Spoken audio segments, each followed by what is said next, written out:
Did you know when your battery percentage is below 80%, you need to change it? This is actually one of the most riskiest repair in an iPhone because you could potentially break the screen while doing so. Oh, we're good.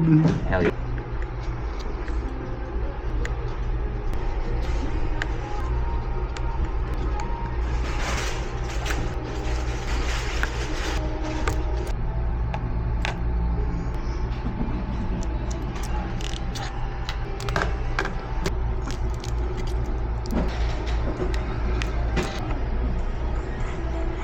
Yeah, the other two are fine.